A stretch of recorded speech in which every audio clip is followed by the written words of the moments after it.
pessoal! Bem-vindos ao NuriaCast, o podcast de Relações Internacionais do projeto de extensão da turma de quinto período do Centro Universitário La Salle. Eu sou Giovana, sou uma mulher parda, cis, tenho olhos e cabelos castanhos. Hoje eu visto uma camisa verde e uma calça preta. E eu sou Nick, sou uma pessoa trans não binária, sou uma pessoa parda, tenho cabelos curtos avermelhados até o ombro, também estou utilizando uma blusa branca com um casaquinho listrado.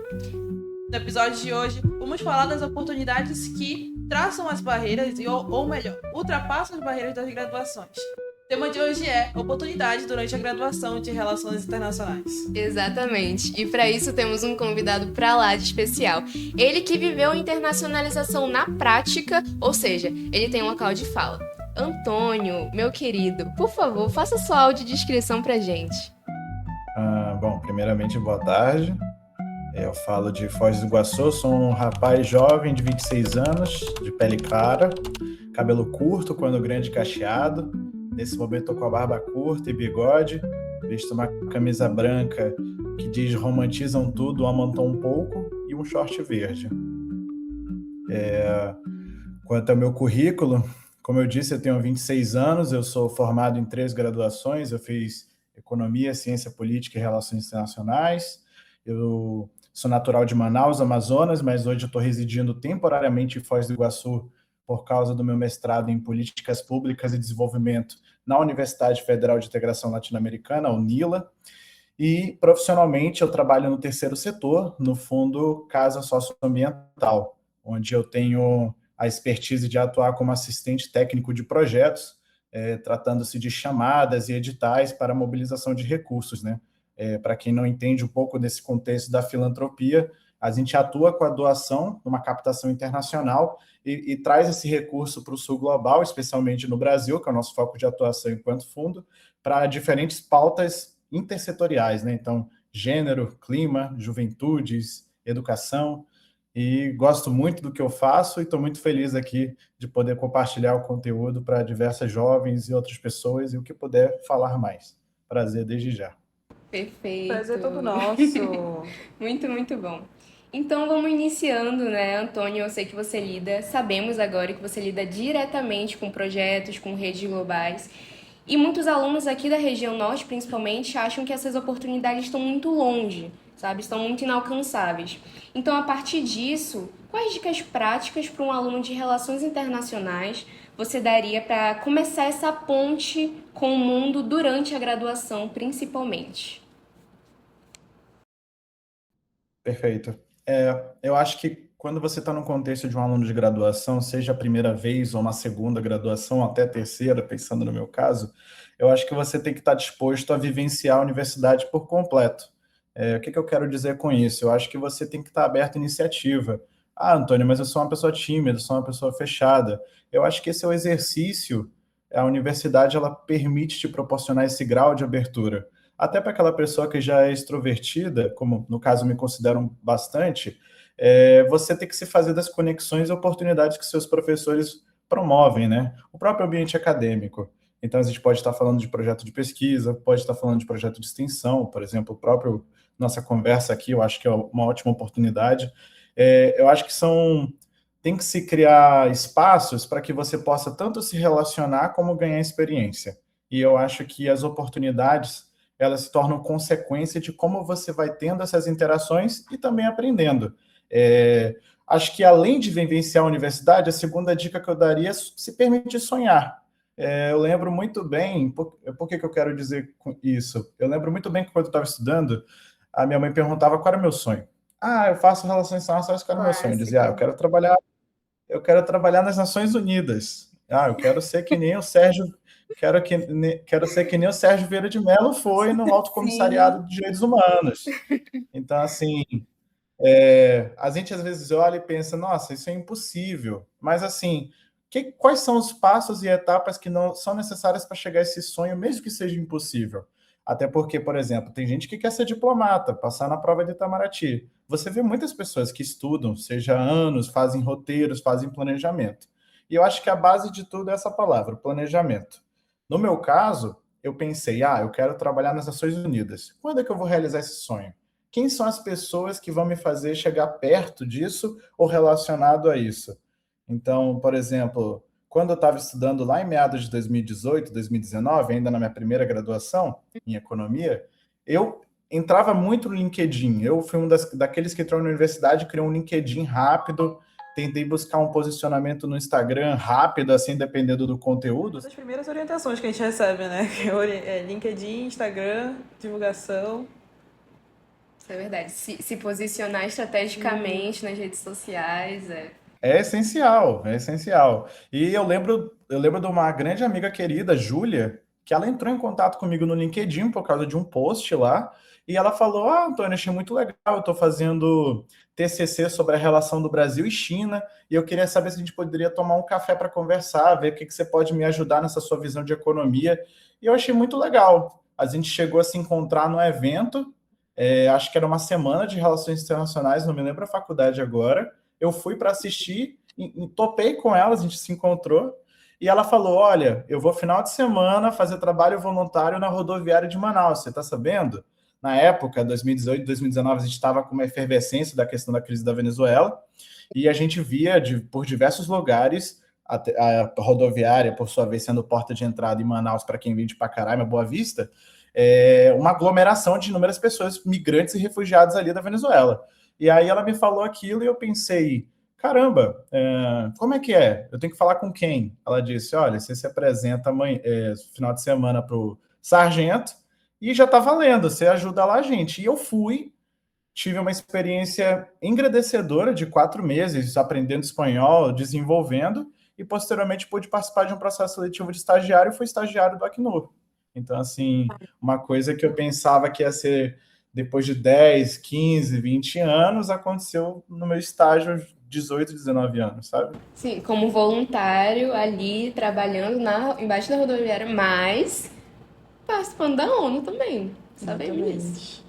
É sensacional, assim, entender que alguns dos nossos caminhos está naquele edital que a gente não lê, ou nas oportunidades dentro da faculdade que a gente deixa passar, né? Então, assim, você falou sobre a Acnur, a gente vê essa realidade como algo muito longe do que a gente poderia alcançar. Então, isso conecta muito com os questionamentos que correm os corredores das faculdades de Relações Internacionais, né? Mas, assim, Antônia, mudar o mundo, que a gente recebe, né, logo a frase internacionalista: vamos mudar o mundo, né? Então, é lindo toda essa frase, mas aí, falando em relações internacionais, dá dinheiro? O que vai diferenciar aí, né, no caso, aquela pessoa que ganha bem daquela pessoa que se frustrou aí na carreira? Olha, eu acho que é uma colocação bastante pertinente. Acho que sempre vira e mexe que quando alguém pesquisa sobre graduação em relações internacionais, gera uma dúvida, né? Existem profissionais que não conseguiram se posicionar no mercado de trabalho em relação aos outros, né? E eu acho que tudo depende da trajetória de cada um, é muito subjetivo. Às vezes a gente fala, por exemplo, se uma universidade é melhor que a outra. Eu sempre penso que é a perspectiva do aluno, da aluna. Então, porque o estudante que faz a universidade, sabe? E falando nesse contexto de carreira, na minha perspectiva pessoal e um pouco do que eu acompanho lendo, você tem que construir a sua narrativa. Eu acho que existem muitos caminhos no campo das relações internacionais e você tem que primeiro entrar naquele caminho que você se identifique, que você, seja por uma pesquisa, seja por uma leitura aprofundada, por uma propriedade que você consiga falar. E aí o campo profissional você tem que ir testando. Por exemplo, falando de migrações, a gente tem as agências da ONU, mas a gente também tem organizações do terceiro setor. A gente tem um governo atuando com N esferas, sejam elas relacionadas à justiça e seus departamentos migratórios. Porventura, por exemplo, agora eu estou em Foz, eu tenho colegas que trabalham na migração do Paraguai, que eu moro em Foz é uma cidade de tríplice fronteira Brasil, Paraguai e Argentina. Eles não trabalham na área da migração brasileira, mas trabalham na área da migração no Paraguai. Então, assim, eu acho que você tem que ir desenhando caminhos e, é claro, você sempre galgando crescer. Então, para você estruturar a sua carreira e a qualidade de vida que você procura. Só que isso exige resiliência, exige adaptabilidade, exige aprendizados. Eu acho que são perspectivas de caminhos diferentes. Quando você está num lugar externo, daquele posição, aquele trabalho que você não alcançou, é se preparar. Então, ter um portfólio, ter um currículo bem estruturado, estar diante das informações, seja das redes sociais, quanto dos canais de informação, como jornais, revistas, artigos científicos. É claro que você não precisa ser o leitor nato, ver todo dia, segunda-feira de manhã, mas assim, buscar sempre estar informado, a par dos assuntos principais, buscar os idiomas, planilha, gestão de atividades, isso para você poder se colocar no mercado de trabalho já com determinado preparo, conhecimento. Agora, já você dando o dedo do mercado de trabalho, você identificando se aquele caminho você se sente confortável e quer seguir para crescer, e entender as cartas na mesa, o que posições você tem que tomar de decisão para crescer naquilo, ou também saber dizer, olha, eu posso mudar de área, eu posso fazer uma transição de carreira, o que é totalmente válido.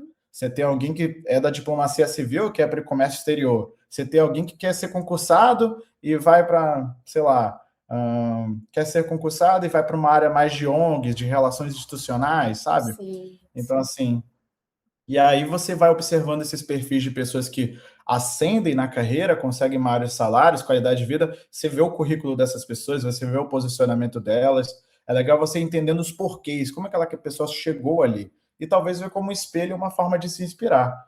Agora, é claro que vai haver pessoas frustradas, é claro que vai haver dificuldades, nem todo mundo parte do mesmo ponto de partida, e às vezes nem todo mundo vai chegar na mesma linha de chegada, mas o caminho é aquilo que a gente está vivendo agora e que pode fazer na condução dele, sabe? Então, assim, eu acho que são reflexões que eu trago.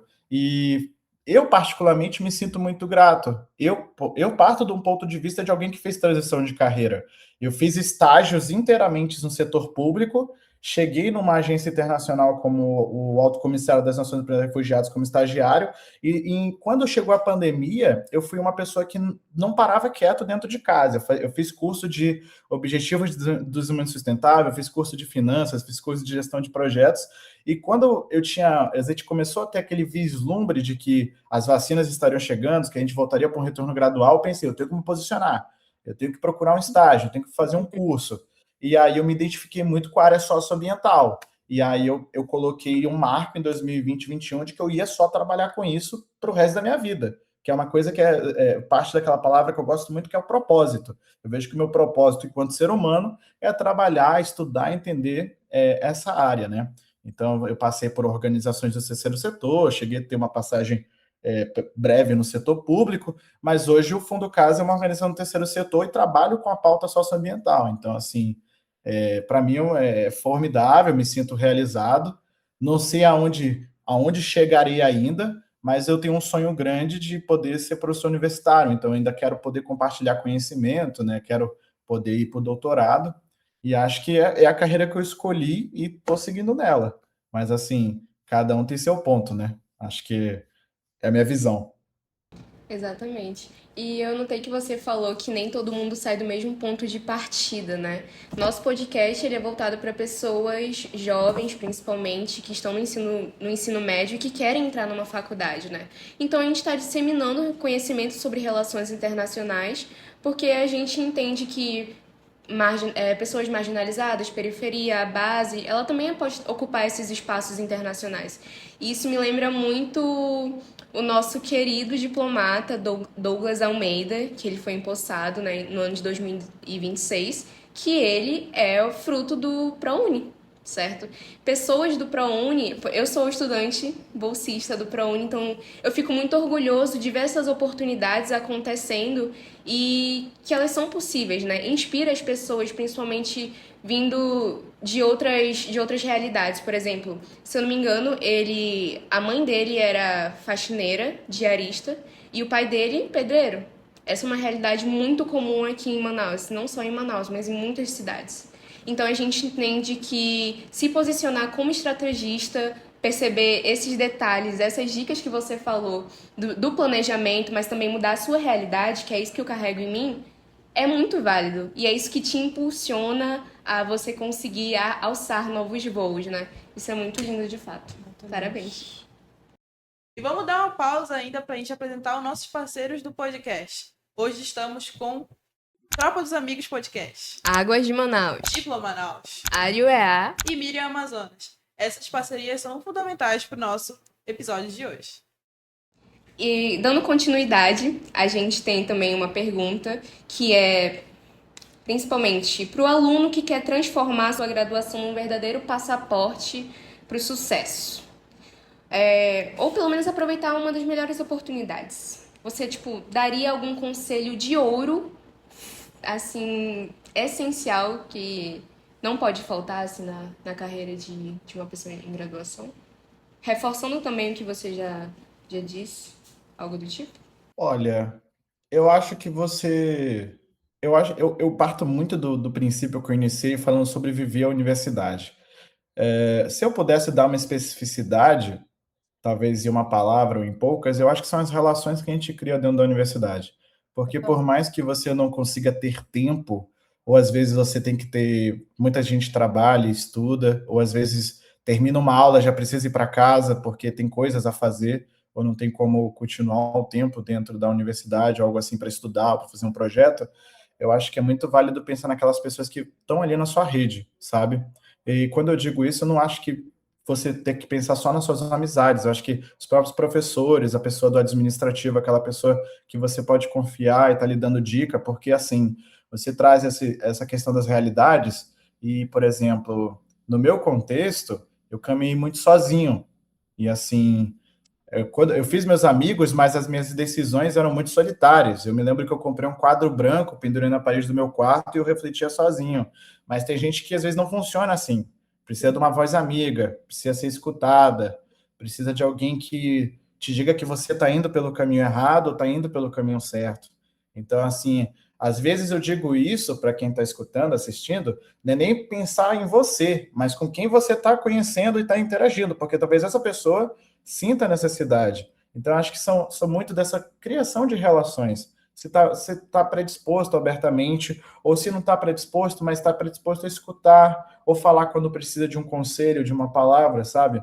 Porque é isso, são o quê? 4 a 5 anos de faculdade, dependendo se você tem uma disciplina a mais, ou você tem algum contexto que é realizado dentro da graduação, e é isso, são anos importantes da sua vida que talvez você jamais esquecerá. Então, as pessoas que você pode contar, ou as coisas que você faz dentro desse ambiente acadêmico, elas são cruciais. Eu, por exemplo, eu fiz um TCC em ciência política falando sobre a política brasileira em migrações. Até hoje é um texto que eu fiz lá em 2019, eu releio, eu gosto muito, já usei para outros eventos, já usei para outras, por exemplo, oportunidades. Logo quando eu cheguei no mestrado, eu fiz uma disciplina de população e desenvolvimento, estudos populacionais. Então, entender a taxa de natalidade, o índice de Gini, questões de migrações, hora ou outra aparecem, e o meu professor falou, nossa, alguém já teve experiência, eu ando lendo muito sobre as migrações que tiveram lá na Amazônia, da Venezuela, eu falei, eu já trabalhei com isso, professor. E ele me convidou para dar um evento para o curso de Relações Internacionais da UNILA, junto com uma outra colega que teve experiência em Belém. Então, assim, isso me gerou um certificado, horas complementares, conexões com outras pessoas. Então, assim, são relações. Se eu ficasse calado, não ia acontecer nada. A gente deve lembrar também que relações internacionais é uma área multidimensional. Então, leva economia, geografia, história, né? Então, por exemplo, há perguntas dentro da área da saúde, por exemplo, que é uma área que ninguém imagina dentro de relações internacionais entrar, que só quem responde essas perguntas é o internacionalista. Então, dentro da área da saúde, dentro da área de história, dentro da área da licenciatura, quem responde é a gente, justamente por esse peso que nós temos, né? Mas, assim, Antônio, o recado eu acho que já está dado, né? Mais alguma dica, visto que o nosso episódio hoje é as oportunidades fora da sala de aula, né? Você acha que ainda tem mais alguma consideração? Eu lembrei muito da questão de seminários, questão de você apresentar artigos fora da sua realidade, por exemplo, fora do seu estado. Você já teve alguma outra experiência parecida? Algo que possa também incrementar e entrar no âmbito de oportunidades durante a graduação? Acho que com certeza sim. Eu acho que assim, o ambiente acadêmico ele te proporciona também outros quesitos chaves, né? Eu acho que, por exemplo, você começa a observar mais a sua realidade, o seu contexto com os estudos, né? Então, por exemplo, você entende mais de geopolítica, começa você a pensar em Manaus. Você entende mais de economia, começa a pensar num contexto nacional, estadual, local, começa a ler as notícias e ter percepções. E eu acho que todo esse conhecimento que você está consumindo, que você está compreendendo, você tem que disseminar de algum modo ou exercê-lo, né? Então, eu acho que falando para esses jovens, trabalho voluntário, seminários, assim, existe um movimento muito grande chamado Print of Science, que é você poder pegar locais informais e falar sobre ciência, né? Às vezes, não dependendo desse calendário ou evento específico, mas reunir com os amigos, tentar falar daquilo que você está pesquisando num ambiente de restaurante, da casa de alguém, uma coisa fora do espaço acadêmico, eu acho que é disseminar ciência também. E as oportunidades você tem que pegar e segurar, e não deixar largar, né? Então, por exemplo, eu Verdade. quando fui estudante, eu fui para encontros nacionais em Brasília, fui acompanhar um colega que foi defender um artigo no Rio de Janeiro, se aparecer alguma coisa agora no mestrado, quero viajar também, porque dependendo da universidade pode dar um subsídio, pode dar um apoio, às vezes uma conexão que possa te proporcionar isso. Então, assim, é isso, você está com a agenda cheia, mesmo as pessoas não imaginando o que você está fazendo. E não deixa de ser uma coisa que você faz hoje, 2026, mas pode render frutos em 2030, pode render uma coisa lá na frente, 20, 30 anos depois. Tudo depende da história que você quer escrever e depois a história que você vai contar, sabe? Exatamente. Um pensamento a longo prazo, né? Exatamente. Eu acho que tá mais que dado o recado, né? Mais uma vez, a gente agradece mais uma vez por você ter vindo. Mas antes da gente terminar, a gente queria, Antônio, que a gente sempre faz com os convidados que estão participando do nosso podcast, uma recomendação no final do nosso podcast, que seria poderia ser um filme, uma música, uma peça, um livro. O que você recomenda aí pro pessoal que está assistindo para entender melhor como é que não só o que bate com o nosso tema de hoje, que é oportunidades fora da graduação, mas como entender esse mundo de relações internacionais. Olha, a recomendação que eu penso para hoje talvez seja o filme Sérgio, com Wagner Moura na Netflix. Eu gosto muito desse filme, não pelo olhar profissional da biografia do Sérgio Vieira de Mello, mas sim do olhar talvez humano, um olhar assim de uma pessoa que está ali, que teve uma carreira brilhante, obviamente, mas o Wagner Moura consegue trazer nas nuances um pouco de talvez aquela vida familiar, pessoal, que nos bastidores poucas pessoas talvez conheceram, né? Uhum. E eu acho que é isso, né? Antes de estudante, profissional, nós somos pessoas, né?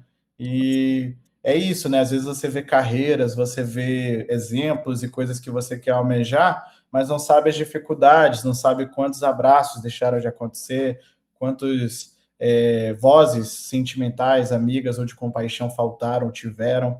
É isso, né? Você às vezes gasta 2 horas no ônibus, você gasta 1 hora fazendo uma atividade de trabalho, são 3 horas, o tempo é uma moeda de troca, né? Então, às vezes você pode ver alguém na posição mais alta ou na mais baixa, mas onde que está o amor, a inteligência emocional, o carinho, o afeto? Porque não adianta nada a gente ser um grande profissional se a gente não tem a nossa vida resolvida com nós mesmos, seja num processo eu mesmo ou meu eu familiar, meu eu com os amigos, com colegas, eu como pessoa, né? Porque não adianta nada ser um ótimo profissional se eu não sou solícito, amigável, uma pessoa boa com alguém que eu vejo ao atravessar a rua ou com aquela pessoa que considerou comigo ao longo da vida, na faculdade, no trabalho. Isso diz muito sobre caráter, e o caráter é um capítulo da nossa história. Se esse capítulo não está sendo bem construído, como é que a gente vai poder ser uma boa pessoa nos outros contextos e nos outros momentos da nossa vida, né? Ou os que já se foram. Exatamente. Meu Deus, isso foi fortíssimo. Meu Deus do céu, cara, porque... Mas enfim, sensacional, muito obrigada, muito tocante, de fato, eu acho que é isso que faltava para esse episódio acontecer. Esse lado de humanidade, esse lado de acolhida, principalmente para o nosso público-alvo. Então, o meu muito, muito, muito obrigado por ter participado. E eu gostaria de saber se você gostaria de divulgar o seu trabalho, por onde as pessoas podem te acompanhar e ver mais de perto o que você faz. Opa, Pode ser seu arroba, pode ser o seu currículo, onde pode me encontrar. olha, eu escrevo textos, né, geralmente poéticos, às vezes uma reflexão, dúvida, geralmente eu publico no meu Instagram, que é @euprosa, prosa com S, porque tem muita gente que acha que prosa é com Z, é prosa com S. No LinkedIn é meu nome completo, então se você botar Antônio José de Paula Barroso Neto, encontra minha fotinha lá. E também convido para acessar as redes sociais do Fundo Casa, né? @Fundo Casa Socioambiental. Acho que tem muita gente que não conhece o ambiente da filantropia, e a gente vive um momento no Brasil que as organizações do terceiro setor, no nível de contexto político, muitas pessoas vêm atacando ou falando alguma coisa, e eu acho que não é bem assim, né? A sociedade civil ela tem se mobilizado cada vez mais, grandemente por atuação de muitas organizações, e dentre elas as organizações de terceiro setor. Então, às vezes a gente fala de ONGs, mas assim, uma associação de moradores de um bairro é uma ONG, um sindicato, coletivos que querem se formalizar, porque tem muita gente querendo fazer, e às vezes o serviço público, as empresas não estão preenchendo certas ações, sabe? Ou atendendo certas demandas. Então, acho que sempre vale a leitura, sempre vale conhecer mais. E é isso. Esse é um pouquinho de mim. Muito obrigada aos nossos ouvintes que acompanharam até agora. Nos sigam nas redes sociais, curtam e compartilhem todos os episódios desse podcast. A frase que fica é: a graduação é o solo, mas a sua visão é que faz as oportunidades florescerem. Muito obrigado, nos vemos no próximo episódio. Tchau!